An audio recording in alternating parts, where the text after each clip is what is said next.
Hello guys, so it is a quick review on diabetic ketoacidosis. तो क्या होता है? Diabetic ketoacidosis is an acute life threatening medical emergency that can occur in both type 1 and type 2 diabetic patients, but it is more common in type 1 diabetes. ठीक है, इसकी pathogenesis क्या होती है?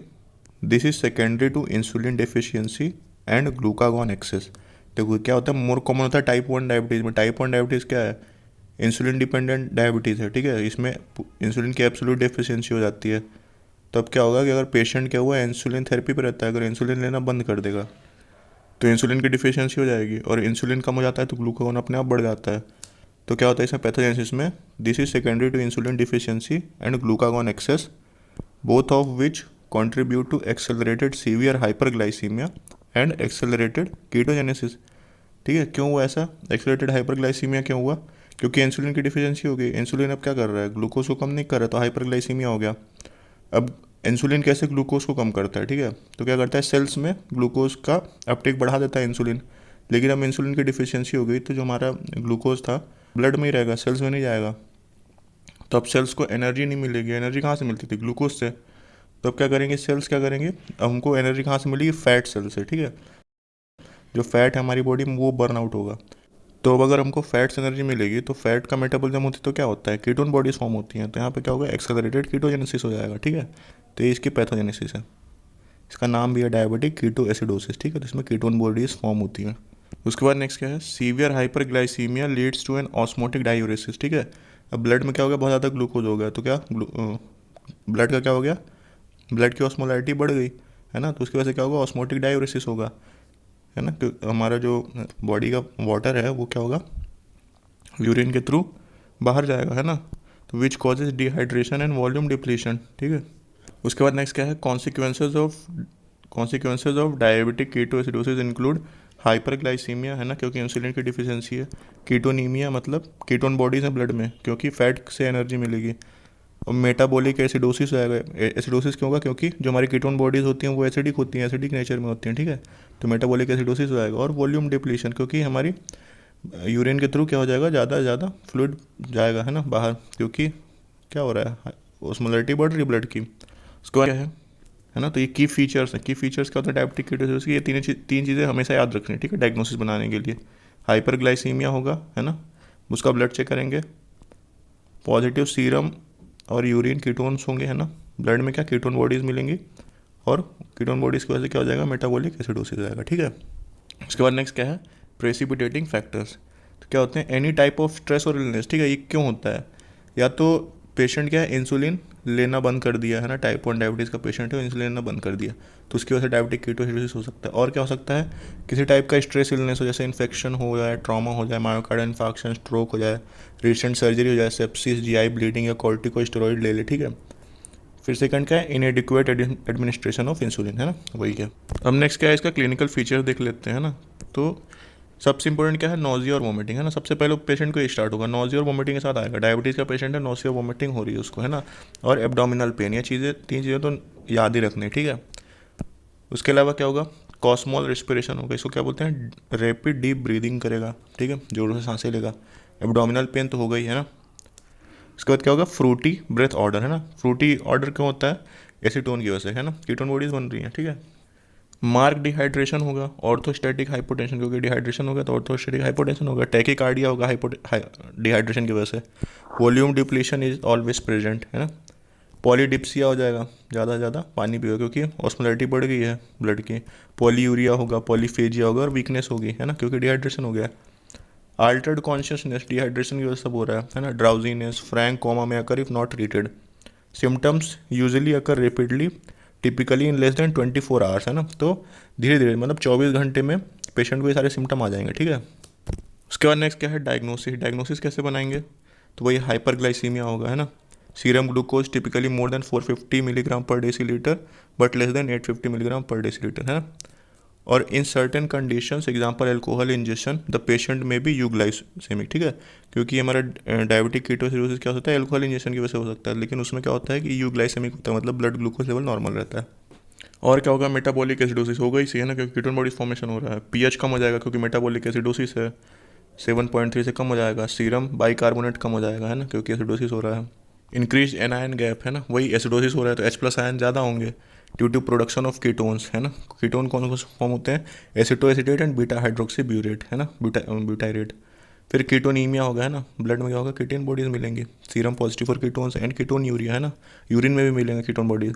Serum levels of acetoacetate acetone and beta hydroxy butyrate are greatly increased when diabetic ketoacidosis is accompanied by circulatory collapse है ना, कि बहुत ज़्यादा डिहाइड्रेशन हो गया और सर्कुलेटरी कोलैप्स हो गया। सीरम एंड यूरिन में फाल्सली नेगेटिव फॉर कीटोन, मतलब उसमें यूरिन में और सीरम में फॉल्स नेगेटिव कीटोन, मतलब कीटोन नहीं भी मिल सकते हैं लेकिन मिलेंगे नहीं, ठीक है।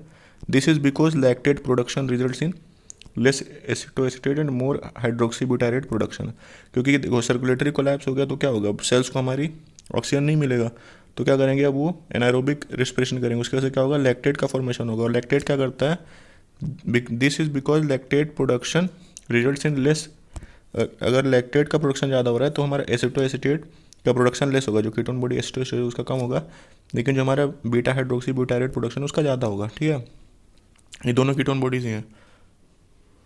और हम क्या जब कीटोन बॉडी चेक करते हैं ब्लड में तो हम क्या एसिटो एसिटेट को चेक करते हैं है ना, तब एसिटो एसिटेट तो कम प्रोडक्शन हो रहा है लेकिन बीटा हाइड्रोक्सी ब्यूटाइरेट तो हो रहा है, ठीक है। तो and acetoacetate is the only keto acid that can be measured by nitroprusside agents, ठीक है। समझ आया ना क्यों फॉल्स नेगेटिव आएगा, ठीक है। इसका नेक्स्ट क्या है, कीटोनीमिया, मतलब ब्लड में ketone bodies and acidosis are required for the diagnosis of diabetic ketoacidosis. तीन चीज़ें देखना है, हाइपरग्लाइसीमिया, कीटोनीमिया और एसिडोसिस, ठीक है।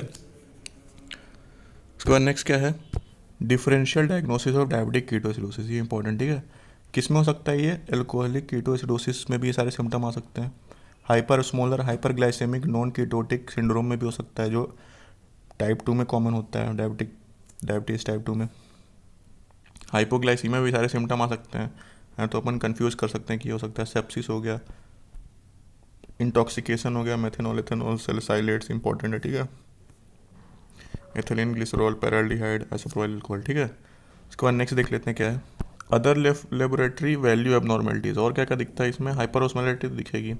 हाइपोनेट्रीमिया होता है, हाइपोनेट्रीमिया क्या होगा, हाइपोनेट्रीमिया मतलब सीरम में सोडियम कम लेवल कम हो जाएगा। ये क्यों, अब ये क्यों होगा, क्योंकि ब्लड की ऑस्मोलैरिटी बहुत ज़्यादा हो रही है तो क्या होगा, ज़्यादा ज़्यादा यूरिनेशन करेगा पेशेंट है, यूरिन ज़्यादा पास करेगा, उसकी वजह से क्या हो जाएगा, पोटेशियम और जो सोडियम है वो भी यूरिन में पास होंगे तो उनका क्या हो जाएगा है ना, डिफिशियंसी हो जाएगा। तो ये हाइपोनेट्रीमिया होता है और पोटेशियम भी कम हो जाता है, ठीक है। उसके बाद नेक्स्ट देख लेते हैं क्या है, ट्रीटमेंट है ना। तो ट्रीटमेंट में क्या है, सबसे पहला का क्या है, इंसुलिन, इंसुलिन है ट्रीटमेंट में देना है। क्यों, क्योंकि हमारे इंसुलिन की डिफिशियंसी हो रही है। Give insulin immediately after diagnosis established. Give a priming dose of 0.1 unit per KG of regular insulin IV, ठीक है। सबसे पहले क्या करना है, अपने को प्राइमिंग डोज देना है 0.1 यूनिट पर केजी के हिसाब से आईवी देना, फॉलोड बाई एन इन्फ्यूज़न, फिर इन्फ्यूज़न देना है ऑफ 0.1 यूनिट केजी पर आवर के हिसाब से, ठीक है। This is sufficient to replace the insulin deficit in the most patient, है ना। Be certain that patient is not hypokalemic before giving insulin. देखो अब क्या, डायबिटिक कीटोएसिडोसिस में हाइपोनेट्रीमिया और हाइपोकैलेमिया तो होता ही है ना, हाइपोकैलेमिया भी होता है ना, पोटेशियम पहले से कम हो जाता है। अब अपने को पता है इंसुलिन हम देते हैं जब, ठीक है, तो क्या होता है, पूरा पोटेशियम सेल्स के अंदर भाग जाता है, ब्लड में कम हो जाता है, ठीक है। तो अगर अब ऑलरेडी कम है ब्लड में और अगर हम फिर इंसुलिन दे रहे हैं तो और सीवियर हाइपोकैलेमिया हो जाएगा। इसलिए पहले हमको चेक करना है कि हाइपोकैलेमिया तो नहीं है, अगर हाइपोकैलेमिया तो पहले उसको सही करना है फिर इंसुलिन देना है, ठीक है। फिर continue the insulin until the anion gap closes and the metabolic acidosis is corrected, ठीक है। तो इंसुलिन कब तक देना है, जब तक एनायन गैप या फिर जो हमारा एसिडोसिस, अगर अपने आप एसिडोसिस कम हो गया है ना, कीटोन बॉडीज फॉर्मेशन कम हो गया तो अपने आप एनायन गैप क्लोज आएगा, ठीक है, और मेटाबॉलिक एसिडोसिस तो सही हो जाएगा। Then begin to decrease the insulin, give subcutaneous insulin when the patient starts eating again, ठीक है। फिर क्या देना है, एक तो इंसुलिन देना है, फिर फ्लूइड रिप्लेसमेंट, क्योंकि इसमें क्या होता है, बहुत ज़्यादा हाइपर ऑस्मोलैरिटी हो जाती है ब्लड की, तो क्या होता है, फ्लूइड लॉस बहुत होता है यूरिन में। तो give fluids immediately after the diagnosis is establish, ठीक है। तो ये सबसे पहले करना है, फ्लूइड देना है, ठीक है। इंसुलिन वगैरह तो बाद में चेक करना है कि हाइपोकैलेमिया वगैरह तो नहीं है, बाकी सब करके सबसे पहले फ्लूइड देना है, ठीक है, क्योंकि सीवियर डिहाइड्रेशन में रहता है patient. Add 5% glucose once the blood glucose reaches 200 milligram पर डेसीलीटर टू प्रिवेंट हाइपोग्लाइसीमिया, ठीक है ना। तो हम इसमें क्या करेंगे, ग्लूकोज भी ऐड कर देंगे, क्योंकि जब इंसुलिन देंगे तो क्या होगा, ग्लूकोज कम होगा, तो हम फ्लूइड में थोड़ा ग्लूकोज भी डाल देंगे, ठीक है। Replace potassium prophylactically with ivy fluids, है ना, क्योंकि हमको पता है इंसुलिन देने पे हाइपोकैलेमिया तो पहले ही है, इंसुलिन देंगे तो और ज़्यादा हाइपोकैलेमिया हो जाएगा। तो क्या प्रोफाइलेक्टिकली हम फ्लूइड में पोटेशियम भी डाल देते हैं, ठीक है। Initiate with in 1 to 2 hours of starting insulin, है ना। Ensure adequate renal function, measure urine output before administrating these. Monitor potassium, magnesium and phosphate levels very closely and replace as necessary, है ना। क्योंकि ये सारे सोडियम, पोटेशियम, मैग्नीशियम, फॉस्फेट सब urine के through बाहर जाएंगे, है ना, सबकी डिफिशियंसी हो जाएगी। फिर क्या, bicarbonate replacement is controversial and is not very necessary in most cases, ठीक है। तो अगर डायबिटिक कीटोसिस का पेशेंट आए तो इतना सब करना है, ठीक है। ये